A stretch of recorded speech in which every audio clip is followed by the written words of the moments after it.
they offered him $50 million and he turned it down. Who gonna turn down $50 million? Now, I've had to turn down $50 million 4 times. 4 times. Just to protect my integrity and that virgin hole I was telling you about. Right. Because P. Diddy be wanting to party. And you gotta tell him no. You got to tell him no. I did. I did. See, I got the receipts for everything I'm telling you. That's why I can say them so freely. Can I need another one? You here, get your number. Thank you, sir. Thank you. Come on. Because early on you was accusing me of being... Katt, man. Yeah, it's crazy. I mean, but you know, some of these people... Martin tried to put me in my first dress. When he had to go on his hiatus, he tell me, Katt, when I come back, I need you. You my young partner. You my brother in comedy. When I come back, just promise me that my next movie, it'll be me and you. We gonna do it together. We gonna do some buddy cop shit.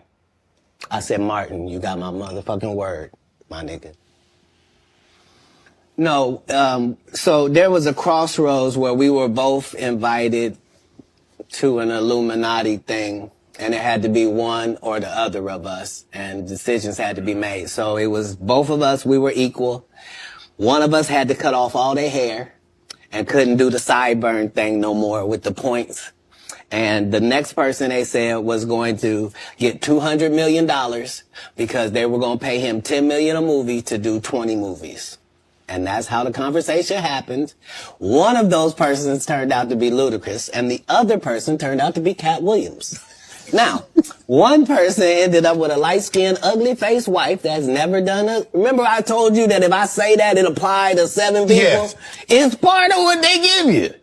Okay? I didn't get it. Whatever's heavy on my heart is always on my mind. Like Snoop's cannabis shredder, I'm always on my grind. They throwing shade cause niggas could never take my shine. I bring my watch collection on my jet, let me take my time.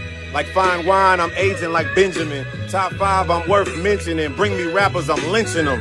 See the pendulum swing, Jesus with diamond thorns. Ludacris, swaddled in Gucci linens when I was born. Never been Illuminati, only Illuminati. And I only left with bitches when coming from any party. Now I'm married with kids, the evolution of life. Never been a clout chaser, never say shit for likes. R.I.P. John Singleton. You never have to flex when you earn every one of your Fast and Furious checks. Afro with the sideburns. Yeah, that's my signature. Addictions on the rise. Comedians check your temperature. As you guys just observed and seen, Ludacris decided to respond to Katt Williams with a diss track, denouncing absolutely nothing, disputing absolutely nothing, and saying absolutely nothing. This makes it appear that what Katt Williams is insinuating is true. Canceled me for talking about Harvey Weinstein before the thing came out, but he offered to suck my penis in front of all my people at my agency. What am I supposed to do? He did all of that. I'm thinking I'm the only black person on the script. I get there, it's 3 other black guys on there. Woo! Huh. So you wonder what they did to get that? I told him no. What y'all do? And this is why when I walk in a room, heads go down. Behind my back, I'm nothing. I'm just a regular old comedian that's bitter and jealous. But in my face, no, no, no. The king has walked in and they have to respect it only because I've not taken the shortcuts. I've not been funded. They pay you to not talk about things they don't want you to talk about. They tell you that themselves. And we always say, like, just be honest. Don't say something behind my back. Whether you like Katt or not, he's not going to talk behind your back. However he feels about you, that's how he feels about you. Now, he did say one thing. He talked about Ricky Smiley, and he talked about when Ricky Smiley went on Club Shay Shay, Shannon Sharp's podcast, which is a great podcast, especially for, I know I'm a white guy, but for my demographics, and I'll get into that in a minute, what Katt said about me, but for my demographics, you know, Club Shay Shay, I'd rather go on Club Shay Shay than Joe Rogan. Even though, okay, I got to get into, I got to unpack this podcast because Katt made a comment where he said, why you think Gary Owen, who's a white guy, has been doing stand-up for 25 years, hasn't crossed over. And when he said it, I was like, wait a minute, was that a good thing or bad thing? And I literally had to go to Twitter and start asking people, was I catching strays or what was that? And they was like, no, they were saying you haven't sold your soul. That's why you haven't crossed over. You've been consistently you, and that's why you haven't, quote unquote, crossed over. So I was like, oh, okay, that made sense. Now, I'm not going to get into it, but I've been, I was in an awkward situation one time where I can't say for 100% this person was trying to make me do something, casting couch type deal, but it felt like it. And I was like, is this that point where I've always heard, will you suck a dick for $1 million? And I was thinking to myself when I was in this office in this room going, well, I'm about to answer this question. And the answer was no, I wouldn't. So now I listen, I can't say for 100%. That's where it was going, but it felt like it. It felt like it. You got to be in the room to feel it. And I was like, oh, this dude is really coming on to me. Like, this is happening in real life. And the dude did it, and he'll always remain nameless. I think he was feeling me out. Like, is this dude? And this was years ago. I was young in the game, but I was just like, wait a minute, is this happening right now? I was like, oh my God. And then I was like, I made sure I made it very clear I like women. I'm not going that route. Blah, blah, blah. So I'm not gonna get into it, but I was wondering. I was like, "Ooh, is this happening to me right now in real life?"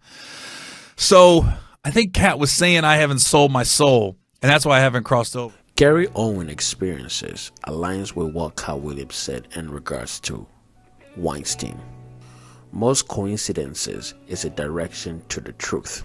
We all have heard around the world the way Weinstein conduct his businesses. Right now he's serving 16 years in prison for grape conviction. Cedric told you when you asked him, did you steal Katt Williams' joke? Yeah. He said it don't line up. How it don't line up that I did it on TV in 2018? You came to see me at the Comedy Store do it in 2019 and then did it on the Kings of Comedy. Like, what doesn't line up? This is a televised joke that Mark Curry helped me punch up and get to the level that it was. The same Steve that went to go watch Mark Curry do his whole sitcom and then stole everything Mark Curry had. Now Steve got a sitcom where he the principal and he wear a suit and then he gets this high top fade, making all black men think he got the best lineup in the business. And it's a man unit. Then you asked it, why you not a movie star? I didn't want to be a movie star. This the same Negro that hated on Bernie with this same thing.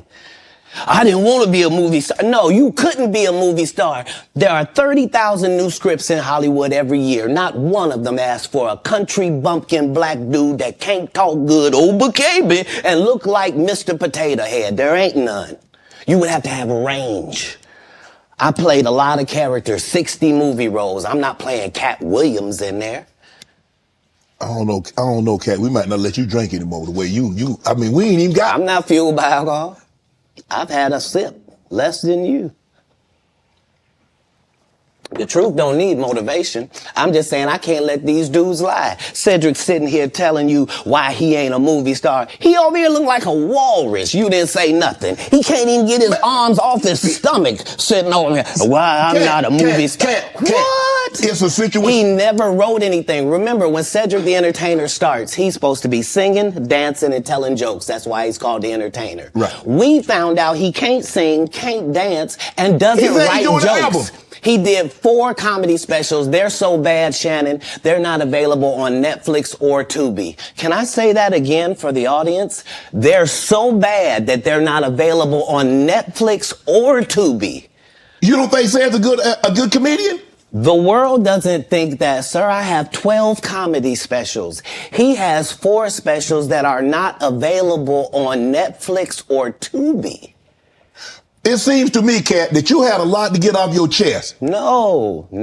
You wanted to set the record straight. Winners are not allowed to allow losers to rewrite history. I don't say any of these things if my name is not breached by these people on your platform.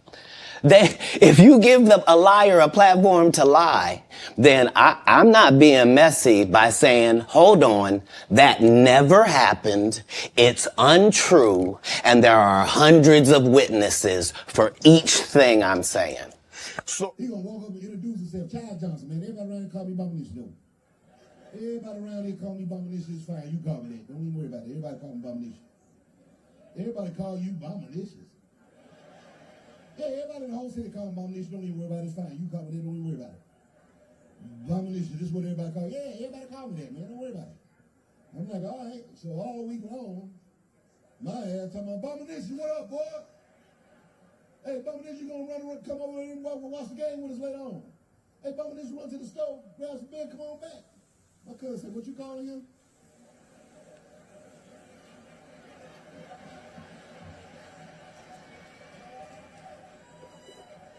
Bombinish?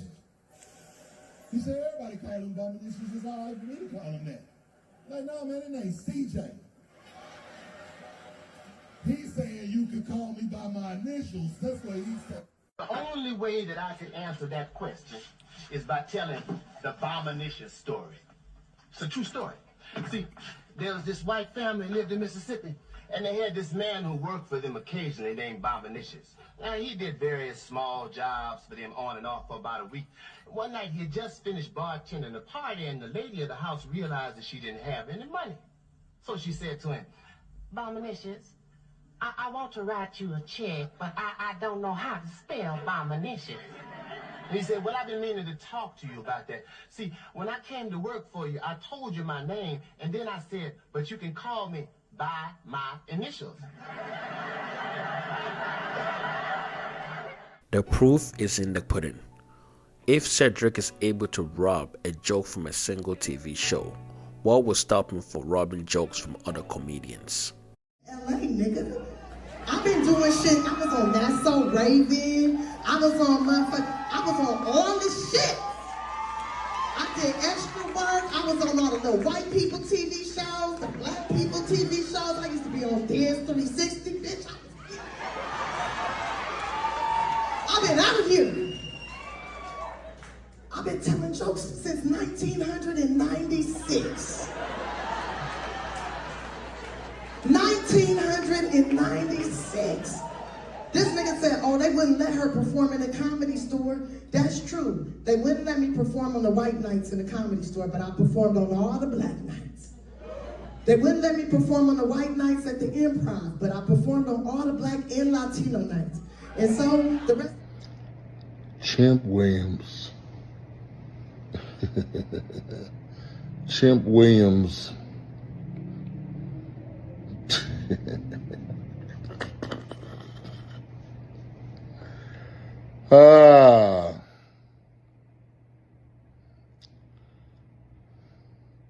It's hard to address lunacy and hypocrisy, downright ignorance. But it's so funny how many people think this dumb, stupid motherfucker is spitting truth. But that's the internet, I guess. You guys want to believe in something so bad. I guess you left God and now you believe in chimps like this nigga, who's an actual chimp, and you're not listening to what he's saying. He's actually calling for help. He's calling for help.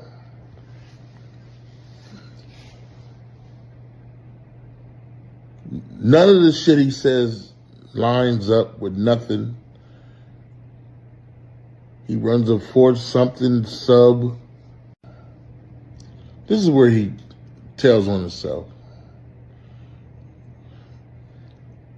He took a tractor trailer after stopping in a tractor trailer lot, a truck stop, and aborted that truck and went to Miami. He rode in the back of that truck with a stranger. Now back then they had a saying, ass, grass, or gas. Nobody rides for free. Katt was giving up that ass to take that ride. Because look, a Greyhound only costs $20 to go, maybe for $50. I'm a boy. He seems to have said that before. I want to talk about that ride down to Florida where you were selling stolen radios for $2,000. And back then, the best radio you could buy is an Alpine, and they cost $253, brand new. So stolen, anybody knows who used to steal them out of cars, you can't sell them for nothing for $100, $150. This is another fad phase zone lie. Nothing about that interview says Katt Williams is crying out for help. It more appears that he has had enough and is spilling the truth. See, what people don't know is that whole time what I was doing is I was doing 50 shows, AEG, then switching over to Live Nation and doing 50 shows, then doing another one, and sometimes I would keep the same material and just name the tour different, just so I could keep a fresh set on these motherfucking repeating jokes-ass comics to keep them honest, right? And then I just started cranking them out, right? Because for the last few years, like, Kevin been pretending like he been world touring. That nigga ain't been world touring. That nigga been everywhere but fucking here. That nigga's all through Saskatchewan. That nigga got 30 shows in Saskatchewan, 19 shows in Russia. He then going over to Brazil for one show.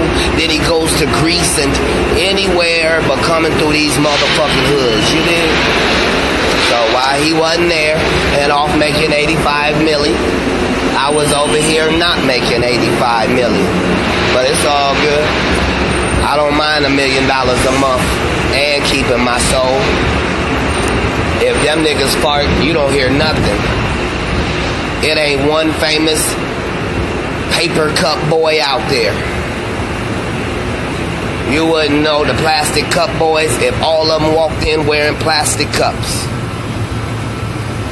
So if I didn't put nobody on, I at least tried to put them on. But one thing for certain, I didn't take not 1% from no nigga who ever worked with me, never. Not nothing, no kickback, no I helped you, no let me, because no none of that. Fuck ass nigga. And I don't give a fuck how many crips you pay, nigga. You gon' see me in real life, fuck boy. Cause I know one of these motherfuckers on here report directly to you, nigga. Heartbreaker, you know what it is. I was just in the gym and I'm headed to Mayweather's and I'm gonna knock your motherfucking mouth sideways, fuck boy. I ain't Stephen A. Smith. I'm really out in these motherfucking streets, my nigga. 5'5", 145, bitch. Less than 3% body fat. Fat peck having nigga. Nobody concerned you keep going in cold, freezing water with other niggas in they drawers. Everybody just saw the fact that you will do anything to sell a fucking movie, nigga. And yeah, we going to see it. Everybody want to see Tiffany beat your little ass, nigga.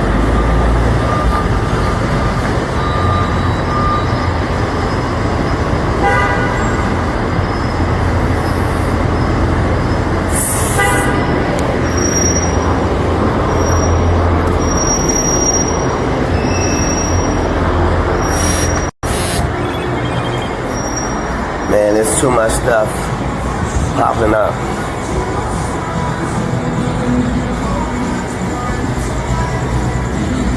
Y'all stop that. You crazy, kid. Yeah, but it ain't gonna, you don't understand, like, I don't fight like that because I want to fight like that. I fight like that because niggas is big and they hit hard. Like, you don't know how many big nigga punches you can take, nigga. That's how I fight so good, is because these niggas don't really train. To really train, you gotta put your hands behind your back and do a couple rounds where niggas just hit you in the face. That way you know how many hits to the face you can actually take. My nigga, I know how many I can take. You don't know shit. You a professional fighter, but you ain't never had that face smashed in 3 times repeatedly, or you'd quit. Oh, yes, thank you so much. Yeah, I don't have to stay prayed up. I'm at a whole nother level. I don't never leave God's side. I don't care what happened. I'm Job, nigga. Yes, Fifi, you can meet me in D.C., but that's the 5th location you done said, federal agent ass lady. My frustration with Katt Williams comes from, you keep pointing at Hollywood. Hollywood this, the white man, this, and this. When do you take responsibility for your actions? You had the shot. Katt was in that position at one point. You were the guy. You were set up to be the star. You didn't show up to work. You fucked off promo shoots. You fucked off your promo fucking trips that they had set up for you. You became a risk to the studios, which is why the studios stopped fucking with you. Why was he a risk? He chose drugs. Oh, okay. Take responsibility for what you chose and say, you know what? I gotta fix me, and I'm gonna come back and I'm gonna stand up for comedy. So when you say Tiffany Haddish doesn't deserve or isn't really a comedian and these other women have worked hard, which they have. Shouts out to Melanie Camacho. Shouts out to Lunel. Shouts out to Leslie Jones, who are all underneath the umbrella of Katt Williams. Katt Williams, have you ever used your platform to fucking bring the people that were under you up? You haven't. So because you haven't, don't shit on those that now are. I've used my platform and I brought my guys and girls up. The brand of Kevin Hart is a brand that's expanded so fucking far, whether you like me or not.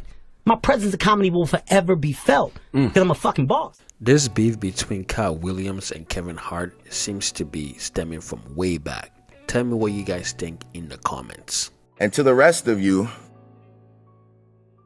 the non-believers, the underachievers, the tweet and deleters, you guys make me sick to my stomachs, fam. Honestly, if you guys want to look in my eyes, you guys want to do something?